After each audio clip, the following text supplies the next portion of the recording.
आने वाले 8 महीनों में अर्शी प्रेग्नेंट हो जाएगी अनिरुद्ध के बच्चे से। जी हाँ दोस्तों, 8 महीने बाद अनिरुद्ध झनक अर्शी की लाइफ में एक ऐसी धमाकेदार ट्विस्ट आएगी जो आपको झकझोर कर रख देगी और आंसुओं का तड़का भी लगा देगी। अर्शी की प्रेगनेंसी बॉम्ब फोड़ती है। जी हाँ दोस्तों, एक सुबह अर्शी छुपते छुपाते अनिरुद्ध के घर आएगी और एक जोरदार डायलॉग के साथ धमाका करती नजर आएगी। अनिरुद्ध, तुम्हारे दिल में चाहे जनक हो, लेकिन मेरे पेट में तुम्हारा बच्चा ही है। तुमने जो चेकअप कराए थे वो सब गलत थे। अनिरुद्ध, जो अपनी चाय में बिस्कुट डुबो रहा था, एकदम शौक में बिस्कुट गिरा देता है। क्या? ये कब हुआ? अर्शी की प्रेगनेंसी न्यूज का सुन के अनिरुद्ध के चेहरे पे ऐसे एक्सप्रेशंस आते हैं जैसे वो रिजल्ट फेल होने के बाद पापा के सामने खड़ा हो। गिल्ट और जिम्मेदारी के बोझ के साथ अनिरुद्ध डिसाइड करता है कि वो अर्शी और उसके होने वाले बच्चे की जिम्मेदारी उठाएगा। जनक की दिल तोड़ने वाली इमोशनल कहानी यहाँ से स्टार्ट होती है दोस्तों। जनक को जब पता चलता है कि अनिरुद्ध ने अर्शी को एक्सेप्ट कर लिया है तो वो दुख का समंदर में डूब जाती है। उसका दर्द शायरी की शक्ल में बाहर आता है। मुझसे रिश्ता तोड़ दिया तुमने, अर्शी के सपने जोड़ दिए तुमने, मोहब्बत की कसम दी थी पर जिम्मेदारी में बांधे गए तुमने। अपने आंसुओं को पहुंचते हुए जनक डिसाइड करती है कि उसे कुछ करना होगा और उसका दिमाग एक खतरनाक प्लान बनाता है जो पूरे माहौल को चेंज कर देगा।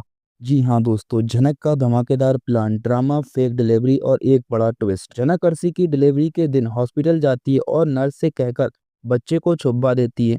सबके सामने वो एक बॉम्ब फोड़ती है।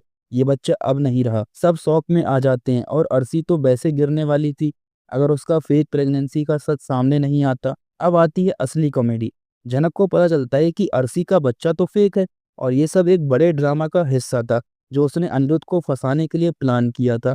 डॉक्टर के साथ मिलकर अर्शी ने एक प्लास्टिक बेबी रेडी किया था जो हर किसी को लगता था असली है। अनिरुद्ध का भरोसे की परीक्षा। जी हाँ दोस्तों, जनक अर्शी के झूठ के सबूत लेकर अनिरुद्ध के पास जाती है और कहती है, देखो अनिरुद्ध, अर्शी के फेक बच्चे की असली सर्टिफिकेट। अनिरुद्ध, जो अब तक कंफ्यूज था, एकदम इमोशनल होके कहता है, जनक, तुमसे दूर होकर मैंने क्या पाया?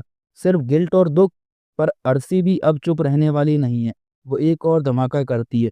जनक, तुम्हारे प्लान हर बार हरा नहीं सकते। मैं अनिरुद्ध को वापस जीत कर रहूंगी, चाहे मुझे एक और फेक बच्चा क्यों ना बनाना पड़े। कॉमेडी और इमोशंस का एक और तड़का लगता है दोस्तों। जनक और अर्शी के बीच का ये इमोशनल और comedy field tug of war का एक ऐसी कहानी को जन्म देगा जो आंसू और हंसी के एक साथ कंप्लीट होंगी। अनिरुद्ध के बेचारे एक्सप्रेशन और दोनों लड़कियों के प्लान और काउंटर प्लान्स ने कहानी को फुल ऑन एंटरटेनमेंट का धमाका बना दिया है। अगले एपिसोड में हमें मिलेगा देखने को जनक और अर्शी के नए नए प्लान्स और काउंटर्स अटैक्स, अनिरुद्ध की कंफ्यूज लाइफ जो एक क्रिकेट बॉल की तरह कभी जनक के कैंप में तो कभी अर्शी के कैंप में चली जाती है, और एक अनएक्सपेक्टेड धमाका जो सबके होश उड़ा देगा। तो जुड़े रहिए हमसे, मिलते हैं अपनी नई अपडेट के साथ। अगर ये अपडेट आपको पसंद आई है तो चैनल को सब्सक्राइब करना मत भूलिएगा और वीडियो को लाइक और शेयर करना तो बिल्कुल मत भूलो। तब तक के लिए धन्यवाद।